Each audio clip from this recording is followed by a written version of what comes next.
to Heart Snuggles. Today I brought a really special guest and all the way from England. Lucille, you want to introduce yourself? Sure, thank you for having me. So my name is Lucille Roache. I am a business startup coach. So I work specifically with new online-based female entrepreneurs. I help them to overcome the confusion and the overwhelm of knowing where to start and what to focus on in their business, lay the right foundations to set it up for success, attract clients, and navigate their business. Incredible. And I always like to start off with this question. What was the last random act of kindness someone did for you? Oh, what was the last? Oh, so I was in a meeting today. So I am still working full time and I'm finishing at the end of this month. And just in a random meeting at the end of it, the director of HR just gave me a shout out and just said some really kind things about me, which I was completely not expecting to hear. And it was like a 2.5 hour meeting. It was right at the end. And I was like, I'm so touched. So yeah, so that was really nice. That's beautiful. What a great way to Yeah. end that meeting too. Yeah. Amazing. So what got you started in wanting to help women with their businesses? Well, so when I started my business in 2018, I struggled a lot. There were so many mistakes that I made. There was so much that I didn't know. And so what I started to do was started to catalog the mistakes that I was making because I thought this is going to be really useful for me to kind of look back on and learn, and then also use to educate other people. So because I had done all of that, because I'd spent all of that time cataloging everything, I just felt like I know what it's like when you first start out in business. I understand the confusion. I understand the overwhelm. I understand not knowing like what it is to do, what to focus on. And so I felt like that was my calling. And the reason that I went through those struggles was so that I could relate to other women going through the exact same struggle and then also help them. So important. It's just like being an entrepreneur is so tricky and there is no Yes. manual. And so tell us about like what kind of sort of foundations you set up to help women with their businesses.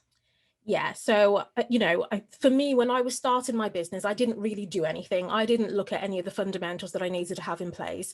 I think, like a lot of new business owners, I just assumed the only thing I need is a website. As long as I get my website done, then I'm good. I'll have clients just falling over themselves to get to me. And of course, that did not happen because I had no plan. I had no plan for how to get people to my website and then from my website to a paying customer.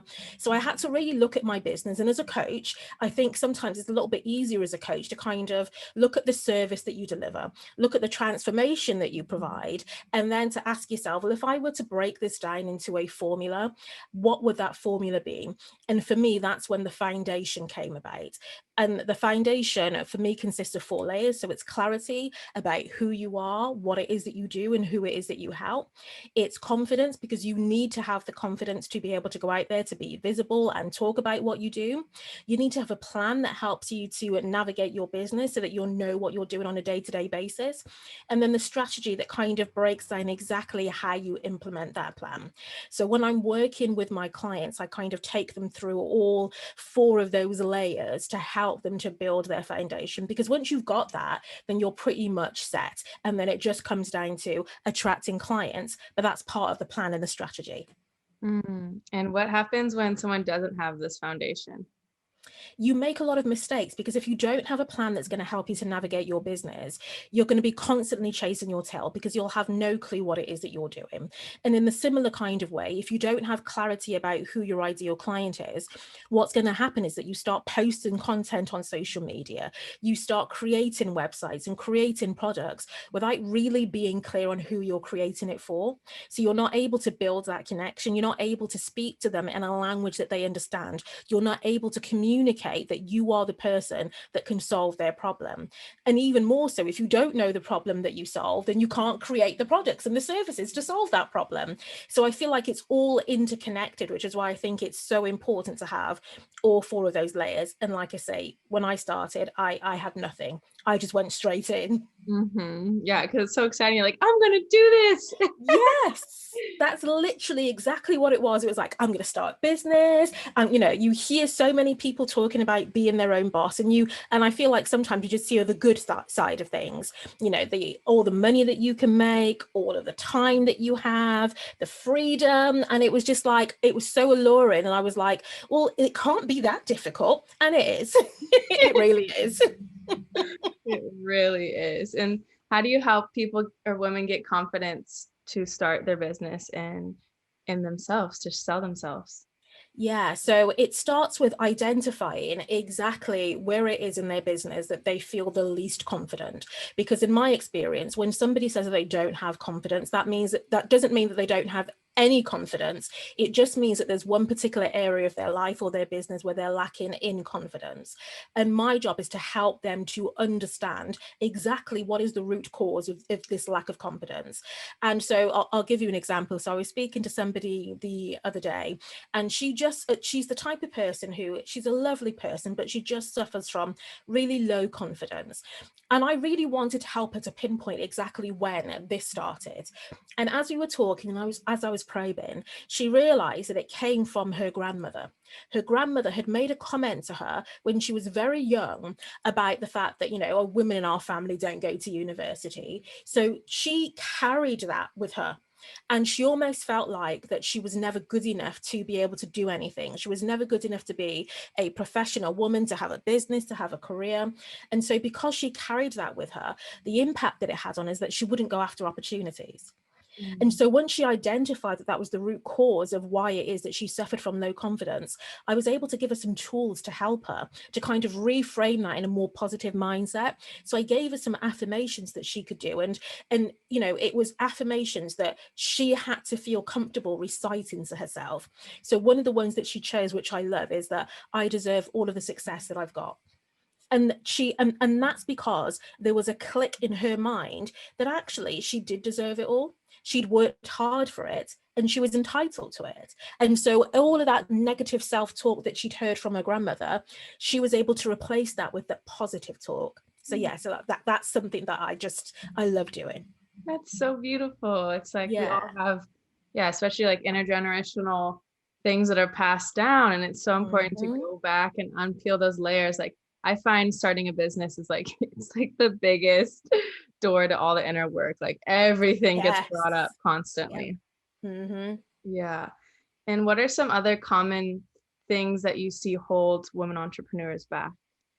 So I think linked to that confidence issue, it's about being proactive and being visible. And the reason that I think a lot of women aren't proactive in their business is because they're afraid of that judgment. They're afraid of what other people may say. They start to compare themselves to other people. They start to compare themselves to other business owners and their journeys. And they start to think, well, why am I not at that place? Why don't I have 10,000 followers?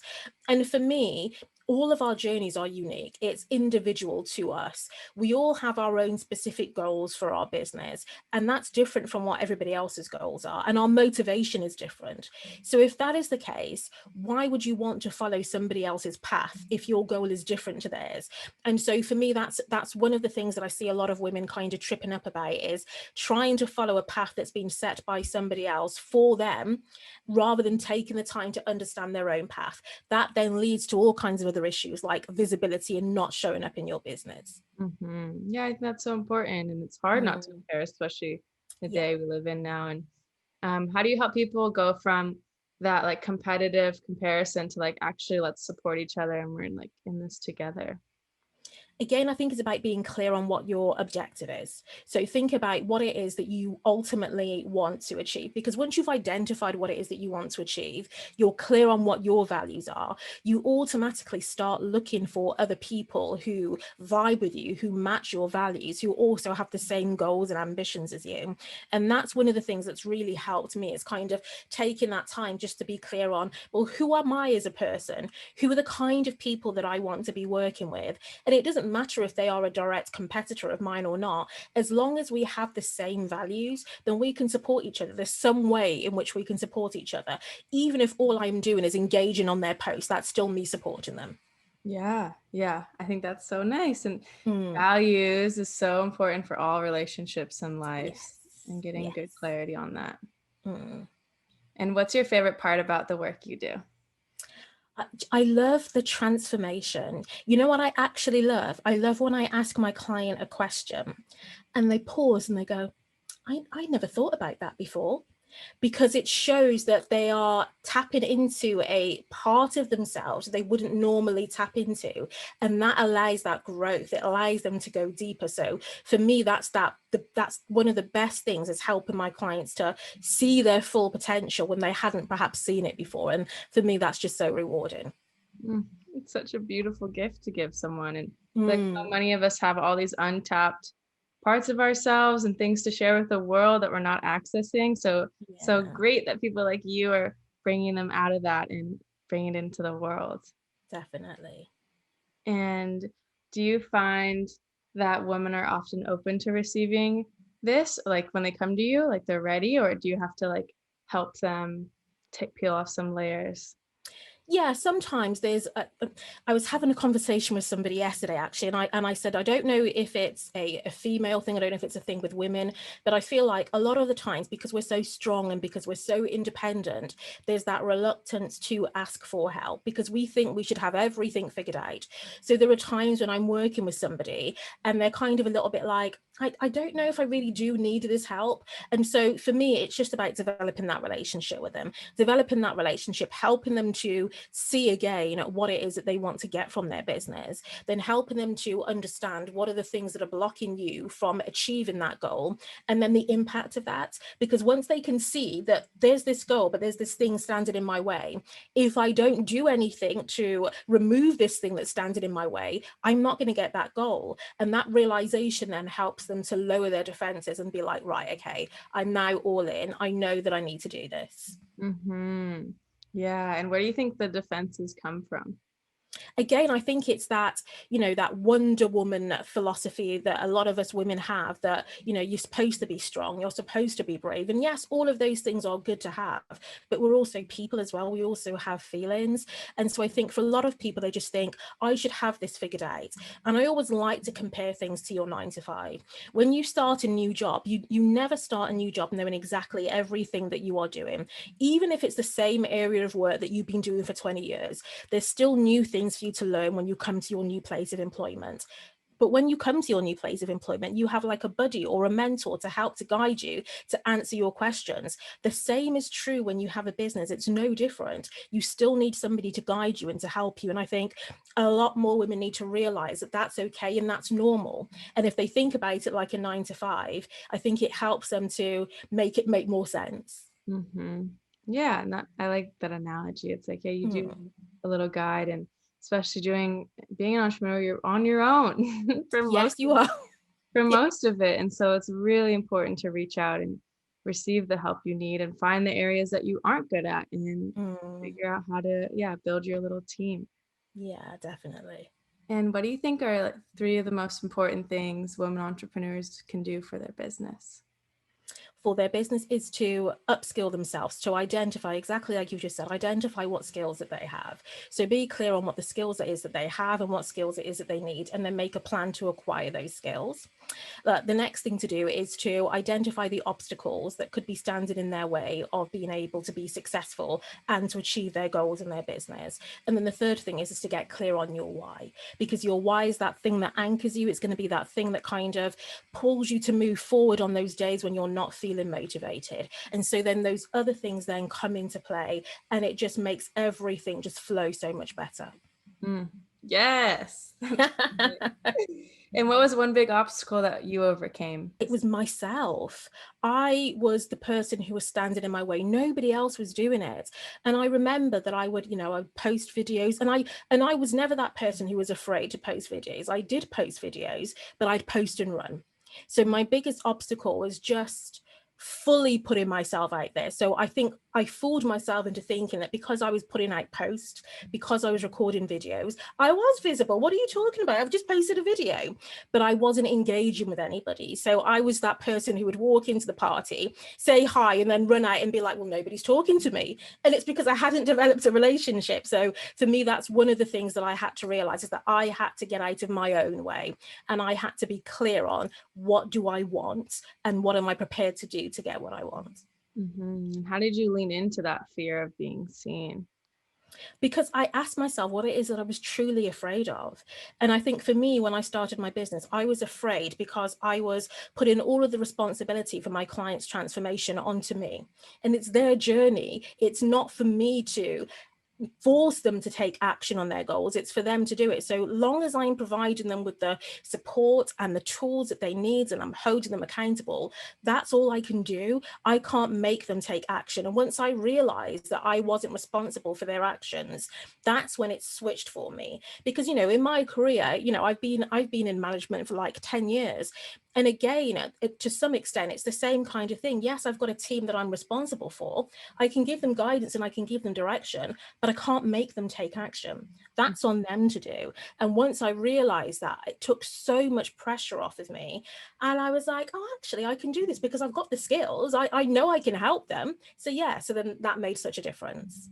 That must have been such a beautiful experience to like feel that weight lifting off and like, Yeah, you don't understand. And I actually started to write about it because I it's, you have to challenge yourself sometimes. And I think a lot of the times when we challenge ourselves, we're very protective of ourselves. So we're not really willing or able to kind of probe deeper. And I had to make a conscious effort just to allow my mind to go where it wanted to go. So even if it felt uncomfortable, I just had to go there and acknowledge that feeling and then reflect on that feeling.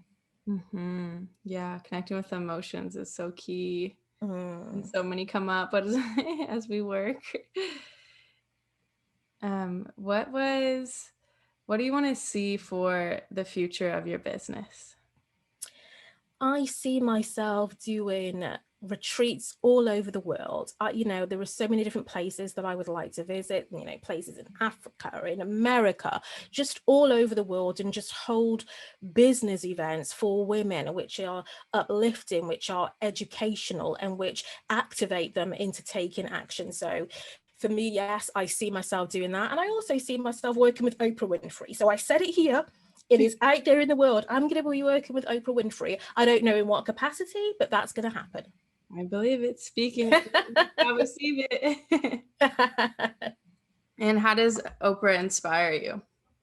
I think for me, the thing about Oprah is that when you see where she came from and where she is now, she's somebody that consistently believed in herself. So she had people who doubted her, who criticized her, but she had this vision. She was clear about what it is that she wanted to achieve, and she put in the work to make that a reality. And then when she became a success, she still helped other people as well. So she still took the time to give other people platforms to kind of talk about what they were doing and talk about their work and their business. And so she transformed so many more people's lives just by those actions, and just by being an example, and just by saying, if I can do this coming from the background that I came from, then you can do it as well, as long as you have that commitment and that belief in yourself.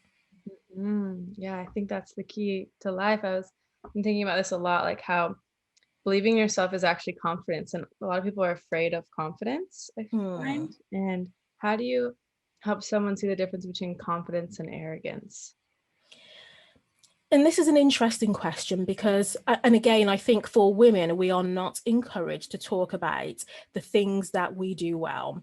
And so one of the things that I love to do with my clients is to create a brag book. Now, sometimes that name puts people off because they don't like to brag, but effectively the brag book is literally just a record of all of the things that you have achieved. Now, I don't know about in America, but in the UK, when I was in school, back in my day, we had this thing called a record of achievement. And it was like this book, and it just contained all of our certificates, all of the feedback that we were given from our teachers.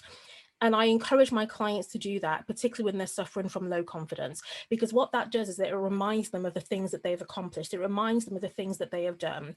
That then helps to take it away from arrogance, because they've got the evidence to back it up. They've got the evidence to demonstrate that I am good at organizing events, that I am good at bringing people together, that I am a good listener, because they've got the feedback that they can then go back to. So it becomes more factual rather than something that's just them saying it. It's other people that are saying it, and they are just accepting that. That's a beautiful little thing. We don't have that in America, but I wish we did. That's so nice.